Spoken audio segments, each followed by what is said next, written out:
Hello everyone, আজি মই তোমালোকক ভয়েস টেন্সত প্ৰেজেন্ট পাৰফেক্ট টেন্সত থকা সেন্টেন্সবোৰ কেনেকৈ এক্টিভৰ পৰা প্যাসিভ লৈ আৰু প্যাসিভৰ পৰা কেনেকৈ এক্টিভ লৈ চেঞ্জ কৰা হয় সেইখিনি মই তোমালোকক ভালদৰে বুজাই দিম তো প্ৰেজেন্ট পাৰফেক্ট টেন্সৰ আগৰ টেন্সবোৰৰ ভিডিও মই অলৰেডি বনাই দিছো তোমালোকে যদি এতিয়ালৈকে চোৱা নাই তেনে হলে এই ভিডিওটোৰ ডেসক্ৰিপচনত মই লিংক দি দিছো তোমালোকে তাত যাই চাব পাৰিবা ওকে তেনে হলে মই এতিয়া স্টাৰ্ট কৰিছো মনোযোগেৰে শুনিবা বুলি আৰু দেখিবা বুলি মই আশা ৰাখিলো ওকে এতিয়া দেখা tends to hall present perfect tense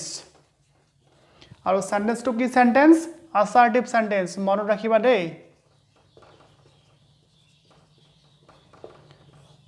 sentence আৰু টেন্স হিচাপত কিন্তু ভয়েস টেন্সৰ নিয়মবোৰ পৰিৱৰ্তন হৈ থাকে গতিকে মই assertive sentence start কৰিছো তাৰ পিছত ইন্ট্ৰোগেটিভ বা বাকি সেন্টেন্সৰ নিয়মবোৰ তোমালোকক এটাৰ পিছত এটা ভিডিওত শিকাই যাম আৰু tends to hall present perfect tense okay start কৰাৰ আগতে মই তোমালোকক প্ৰেজেন্ট পাৰফেক্ট টেন্সৰ গঠনটো জনাই দিম কাৰণ প্ৰেজেন্ট পাৰফেক্ট টেন্সৰ গঠনটোৱে তোমালোকক এক্টিভ আৰু প্যাসিভ লৈ চেঞ্জ কৰাত সহায় কৰিব তেনে হলে গঠনটোলৈ মনোযোগ দিয়া প্ৰথমত আমালোকক সাবজেক্ট এটা লাগে মই এস লিখিছো দ্যাট মিন্স সাবজেক্ট তাৰ পিছত প্ৰেজেন্ট পাৰফেক্ট টেন্সৰ যেটো হেল্পিং ভাৰ্ব সেইটো হল আমালোকৰ হ্যাজ আৰু হ্যাভ যিকোনো এটাহে লিখিব লাগিব সাবজেক্ট অনুসৰি তাৰ পিছত আমালোকক যেটো মেইন ভাৰ্ব লাগিব সেই মেইন ভাৰ্বটো সদায় ভাৰ্বত থাৰ্ড ফৰ্মত হ'ব যেটো V3 বুলি কোৱা হয় তোমালোকে এটা কথা ভালদৰে মনত ৰাখিবা যে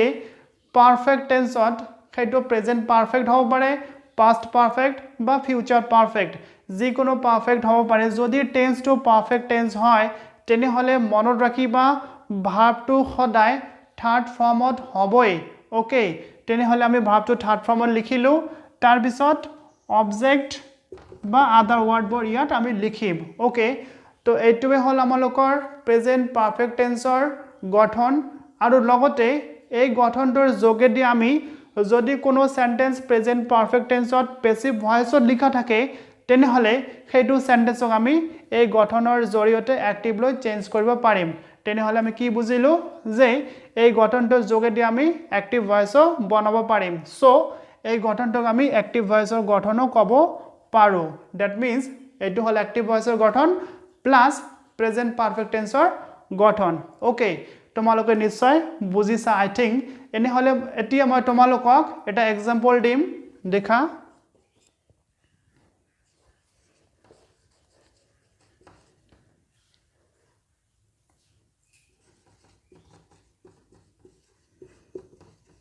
মই লিখিছো I have completed my work just now মই জাস্ট তোমালোকক বুজি পোৱাৰ কাৰণে ইজি এক্সাম্পল এটা দিছো জাস্ট দেখি লোৱা ওকে সাপোজ ধৰি লোৱা এই কোৱেশ্চনটো আমালোকক চেঞ্জ কৰিব দিছে তেনে হলে চেঞ্জ কৰাৰ আগত আমালোকক কি লাগিব কোৱাচোন প্ৰথমত লাগিব আমালোকক কোৱেশ্চনটো এক্টিভত দিয়া আছে না প্যাসিভত দিয়া আছে ওকে তেনে হলে কি কৰিব লাগিব কোৱাচোন আমালোকক ট্ৰান্সলেট কৰিব লাগিব অসমীয়াত তেতিয়াহে আমি ভালদৰে বুজিব পাৰিম ওকে তেনে হলে মই ট্ৰান্সলেট কৰি দিছো দেখি লোৱা I have completed my work just now means এই মাত্ৰ বা অলপতে সমাপ্ত হোৱা তো মিনিং খিনি হল যে I have completed that means মই সম্পূৰ্ণ কৰিলো কি সম্পূৰ্ণ কৰিলো my work মোৰ কামখিনি that means মই মোৰ কামখিনি সম্পূৰ্ণ কৰিলো এই মাত্ৰ মই এতিয়াই মোৰ কামখিনি সম্পূৰ্ণ কৰিলো তো ইয়াত কি বুজাইছে কামখিনি সম্পূৰ্ণ কৰা কাৰ্যখিনি ইয়াত দিয়া হৈছে আৰু কাৰ্যখিনি মই ডাইৰেক্টলি পুনে পুনে কৰিছো that means সাবজেক্ট বা কৰ্তাই যদি কামখিনি ডাইৰেক্টলি কৰে তেনে হলে এটো কিন্তু সদায় এক্টিভ ভয়েসতে হয় তেনে হলে আমি কি বুজা পালো যে কোৱেশ্চনটো এক্টিভ ভয়েসত লিখা আছে so it is active voice এতিয়া আমালোকক প্যাসিভ লৈ চেঞ্জ কৰিব লাগিব ওকে প্যাসিভ তাৰ আগত আমালোকক টেন্স টু ধৰিব লাগিব আমি যেটো প্ৰেজেন্ট পাৰফেক্ট কৰি আছো গতিকে আমি সকলোৱে জানো এটো আপাতত প্ৰেজেন্ট পাৰফেক্ট টেন্সতে আছে যদি এক্সামিনেশনত আহে তেনে হলে আমালোকক টেন্স ধৰিবই লাগিব তেনে হলে মই তোমালোকক টেন্স ধৰাটো শিকাই দি আছো তোমালোকে প্ৰথমত ভাবটো চাবা ইয়া দুটা ভাব দি আছে এটা হল হেল্পিং ভার্ব আৰু এটা হল মেইন ভাৰ্ব এতিয়া দেখা হেল্পিং ভাৰ্ব হিচাপত যদি হ্যাজ আপ থাকে আৰু তাৰ পিছত যদি মেইন ভাৰ্বটো V3 থাকে তেনেহলে সেইটো সদায় প্ৰেজেন্ট পাৰফেক্ট টেন্সত থাকে এতিয়া ভালদৰে চোৱা V3 ভাৰ্বৰ সদায় পাৰফেক্ট টেন্সত থাকে মনত ৰাখিবা V3 ভাৰ্ব থকা মানে এটো পাৰফেক্ট টেন্স হবই এতিয়া কথা হল কি পাৰফেক্ট এটো প্ৰেজেন্ট পাৰফেক্ট হ'ব পাৰে past perfect বা future perfect ওকে এতিয়া দেখা তাৰ আগত আমাৰ কি হেল্পিং ভাৰ্বটো দিয়া আছে সেইটো দেখাৰ পিছতে আমি বুজিব পাৰিম কি পাৰফেক্ট টেন্স হয় ইয়াত দিয়া আছে have তো আমাৰ জনা আছে যে has আৰু have সদায় প্ৰেজেন্ট টেন্সতে থাকে তেনেহলে এটো আমালকক প্ৰেজেন্ট বুজালে আৰু এটো আমালকক পাৰফেক্ট তেনেহলে দুটা লগ লগালে টেন্সটো কি হ'ব present perfect tense I hope you understood it okay আমি টেন্সটো ধৰা পালো এতিয়া আমালকক সাবজেক্ট অবজেক্ট আৰু ভাৰ্বটো চাব লাগে তোমালোকে নিশ্চয় জানা এটো সাবজেক্ট হ'ব এই দুটো ভাৰ্ব এতিয়া কথা হল মাই ওয়াৰ্ক জাস্ট নাও চাৰিটা ওয়াৰ্ড আছে কোনটো অবজেক্ট হ'ব তাৰ কাৰণে তোমালোকে কি আৰু কাক দি প্ৰশ্ন কৰিবা আগৰ ভিডিওবোৰত মই দেখুৱাই দিছো কেনেকৈ প্ৰশ্ন কৰিব লাগে মই এতিয়া কৈ দিছো ইয়াৰ অবজেক্ট হ'ব মাই ওয়াৰ্ক ওকে আৰু এইখিনি হ'ব এক্সটেনশন ওকে এতিয়া আমি গোটেইখিনি ঠিকঠাক কৰি ললো এতিয়া আমি পেসিভলৈ চেঞ্জ কৰিম তো চেঞ্জ কৰাৰ আগত মই তোমালোকক পেসিভৰ যেটো গঠন আছে সেইখিনি মই তোমালোকক লিখি দিম তাৰ পিছত বুজাই দিম কেনেকৈ চেঞ্জ কৰিব লাগিব তো পেসিভ কৰিবলৈ হলে প্ৰথমত আমালোকক সাবজেক্ট এটা লাগিব মই ইয়াত p মিন্স পেসিভ লিখিছো তাৰ পিছত আমালোকক লাগিব has বা have লাগিব যিকোনো এটা লাগিব সাবজেক্ট অনুসৰি তাৰ পিছত been শব্দ এটা লাগিব মনত ৰাখিবা যদি পাৰফেক্ট টেন্সত আমালোকক পেসিভ লৈ চেঞ্জ কৰিব লগা হয় তেনেহলে সদায় been লিখিব লাগিবই তাৰ পিছত ভাৰ্বৰ V3 এটো মই আগতে কৈছিলো যে ভাৰ্বৰ V3 লাগিবই পেসিভত তাৰ পিছত বাই প্ৰিপজিশন দেন আমি সাবজেক্টটো অবজেক্ট বনাম তাৰ পিছত এক্সটেনশন থাকিলে হেকিনি লিখি পেলাই ফুল স্টপ দিম ওকে এইখিনি হল আমালোকৰ এক্টিভ ভয়েসত থকা প্ৰেজেন্ট পাৰফেক্ট টেন্সত থকা সেন্টেন্স টক পেসিভ কৰাৰ গঠন এতিয়া আমি গঠনটো ইউজ কৰি পেলাই সেন্টেন্স টক পেসিভ লৈ শুদ্ধকৈ চেঞ্জ কৰিম দেখা প্ৰথমত কি লাগিব সাবজেক্ট দ্যাট মিন্স কোৱেশ্চনটো যিখিনি অবজেক্ট থাকিব সেইটোকে সাবজেক্ট কৰিব লাগিব তোমালোকে এই সাবজেক্টটো ইয়াত নিলিখিবা দেই তেনেহলে অবজেক্ট কি দিয়া আছে মাই ওয়ার্কটো আমি ইয়াত সাবজেক্ট কৰিলো আৰু এমটো ইয়াত ক্যাপিটাল লিখিবা মাই ওয়াৰ্ক ওকে তাৰ পিছত আমালোকক কি লাগিব has নহলে have লাগিব দেখা যদি সাবজেক্টটো থাৰ্ড পাৰসন সিঙ্গুলাৰ নাম্বাৰ হয়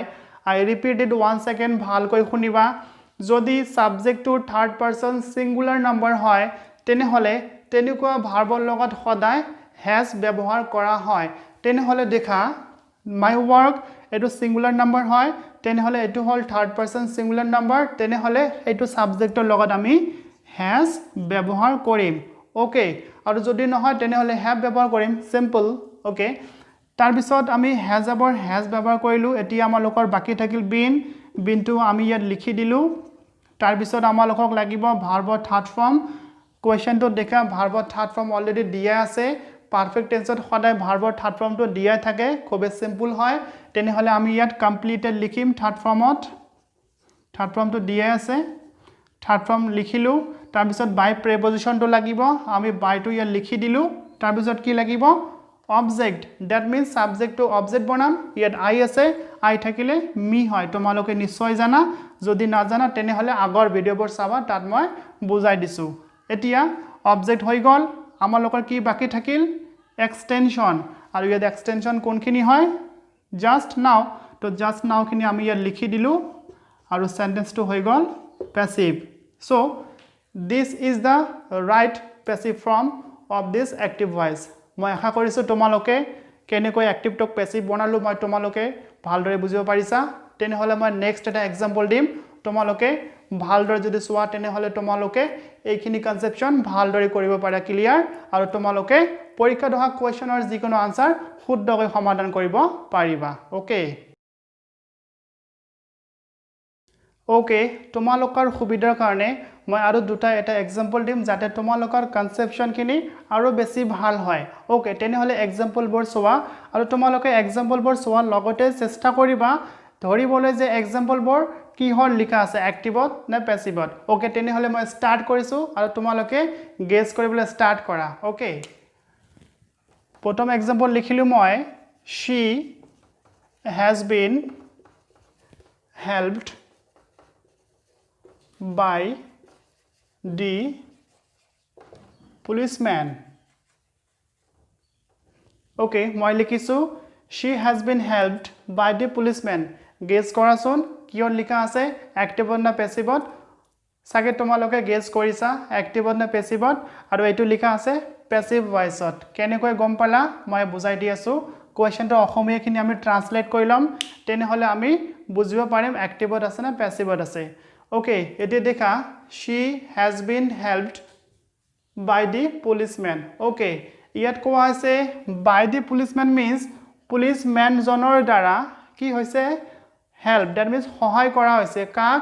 তাইক that means তাইক policeman জনৰ দ্বাৰা সহায় কৰা হৈছে that means ইয়াত কাৰ্য যিখিনি আছে হেল্প কৰা কাৰ্য সেইখিনি পুলিচম্যান জনৰ দ্বাৰা হোৱা বুজাইছে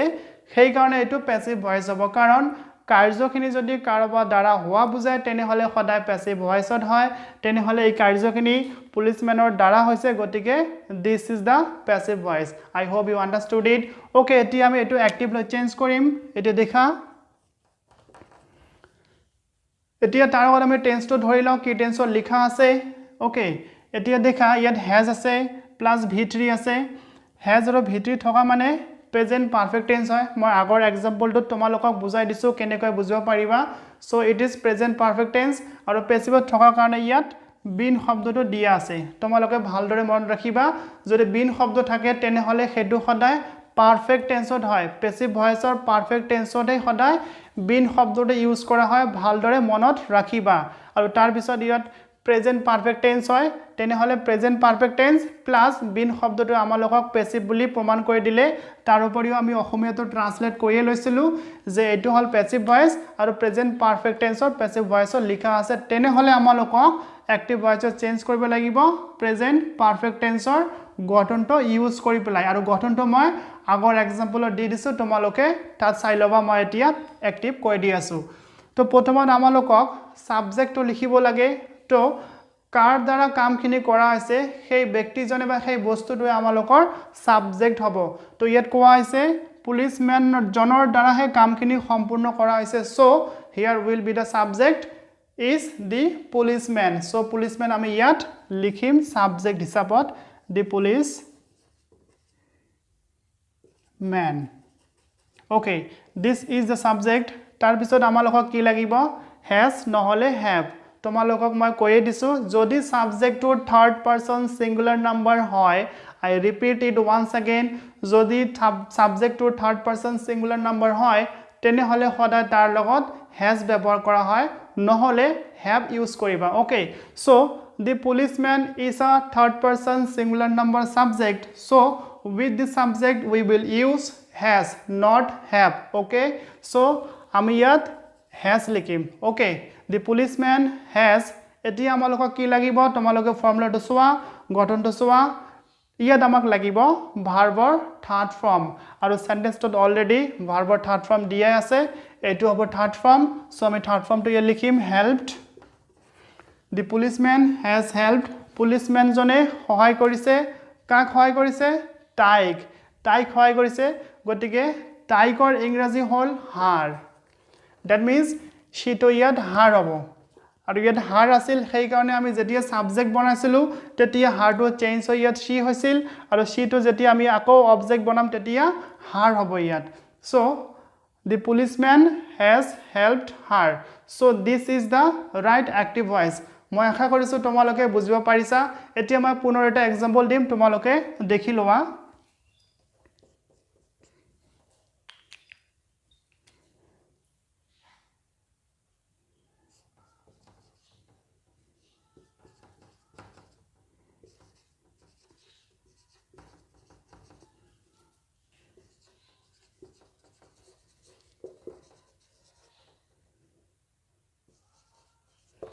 মই ইয়াত লিখিছো the pen has been bought by me কুৱেশ্যনটো চোৱা আৰু কোৱাচোন কিহত লিখা আছে এক্টিভত না পেছিভত তোমালোকে নিশ্চয় বুজিছা কুৱেশ্যনটো পেছিভ ভইচত লিখা আছে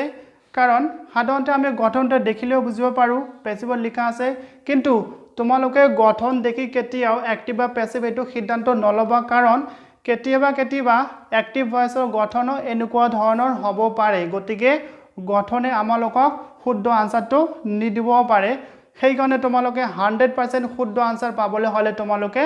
সদায় সেন্টেন্সটো ট্ৰান্সলেট কৰি লবা ওকে আমি ট্ৰান্সলেট কৰি লও আমি সাধাৰণতে এই বাই শব্দটো বিন শব্দটো ভিতৰি শব্দ এইবোৰ দেখিলে আমি সাধাৰণতে বুজা পাও পেছিভত লিখা আছে সেই কাৰণে মই কলো এইবোৰ শব্দ তোমালোকে নেদেখিবা তোমালোকে অসমীয়া ট্ৰান্সলেট কৰিবা তেনেহলে অসমীয়াত আমি ট্ৰান্সলেট কৰিম ইয়াত The pen has been bought by me. By me means more দ্বাৰা কি কৰা হৈছে bought means কিনা হৈছে কি কিনা হৈছে কলমটো that means পেনটো more দ্বাৰা কিনা হৈছে এতিয়া দেখা more দ্বাৰা কলমটো কিনা হৈছে means কাৰ্যখিনি more দ্বাৰা সম্পূৰ্ণ কৰা হৈছে বুলি কোৱা হৈছে কিন্তু মই ইয়াত ডাইৰেক্টলি কৰা নাই কিন্তু more দ্বাৰা কৰা হৈছে এনেকুৱা ভাৱ প্ৰকাশ কৰিছে গতিকে তোমালোকে নিশ্চয় জানাই যদি কোনো এটা কাৰ্য বেলেগ এজনৰ দ্বাৰা বা কোনো বস্তু এদি সম্পূৰ্ণ কৰা হোৱা বুজায় তেনেহলে কিন্তু সেন্টেন্সটো পেছিভত হয় তেনেহলে এটো পেছিভত লিখা আছে এতিয়া টেন্সটো দেখা এটো প্ৰেজেন্ট পাৰফেক্ট টেন্স হয় তোমালোকে বুজিব পাৰিছা এতিয়া আমি চেঞ্জ কৰিম এক্টিভ লৈ আগৰ নিচিনা নিয়ম প্ৰথমে সাবজেক্টটো লিখিম ইয়াত মি লিখা আছে গতিকে সাবজেক্টটো কি হ'ব আই হ'ব তোমালোকে নিশ্চয় জানা তাৰ পিছত আমালোকক হ্যাজ বা হ্যাভ লাগিব আইৰ লগত সদায় হ্যাভ হ'ব তোমালোকে মুখস্থ কৰি লবা কাৰণ মই কৈছিলো অকল থাৰ্ড পাৰসন সিঙ্গুলাৰ নম্বৰ লগতে হ্যাজ হয় so I to third person singular number নহয় সেই কাৰণে হ্যাভ লিখিছো তাৰ পিছত আমালোকক ভাৰ্বৰ থাৰ্ড ফৰ্ম লাগিব ভাৰ্বৰ থাৰ্ড ফৰ্ম অলৰেডি দিয়া আছে তোমালোকে এইটো হয়তো নিশ্চয় জানা তো এইটো আমি লিখিম ইয়াত bought I have bought that means মই কিনিছো কি কিনিছো the pen কলমটো the pen okay this is the right answer আমি ইয়াত বিন লিখিম কাৰণ বিনটো আমাৰ পেছিভত ইউজ হয় এক্টিভত ইউজ নহয় তাৰোপৰি প্ৰেজেন্ট পাৰফেক্ট টেন্সৰ যেটো গঠন আছে সেইটোত আমালোকৰ বিন শব্দটো নাই গতিকে আমি ইয়াত বিন নিলিখিম গঠনটো যেনেকুৱা আছিল তেনেকৈ লিখিছো আৰু প্ৰেজেন্ট পাৰফেক্ট টেন্সৰ গঠন that means টেন্সৰ গঠন means এক্টিভ ভয়েসৰ গঠন ওকে সো এটো ৰাইট আনসাৰ হৈছে আৰু মই আশা কৰিছো তোমালোকে হয়তো এইকেটা এক্সাম্পলৰ মাধ্যমেদি তোমালোকে প্ৰেজেন্ট পাৰফেক্ট টেন্সত থকা সেন্টেন্সবোৰ কেনেকৈ এক্টিভ আৰু পেছিভ আৰু কেনেকৈ পেছিভৰ পৰা এক্টিভ কৰা হয় সেইখিনি তোমালোকে বুজিব পাৰিছা ওকে ষ্টুডেন্ট যদি তোমালোকৰ কোনো ধৰণৰ ডাউট থাকে তেনেহলে নিশ্চয় কমেন্ট কৰিবা মই তোমালোকৰ কমেন্টৰ আনসাৰ নিশ্চয় দিম তো আজিলৈকে এইখিনিয়ে ধন্যবাদ have a good day thank U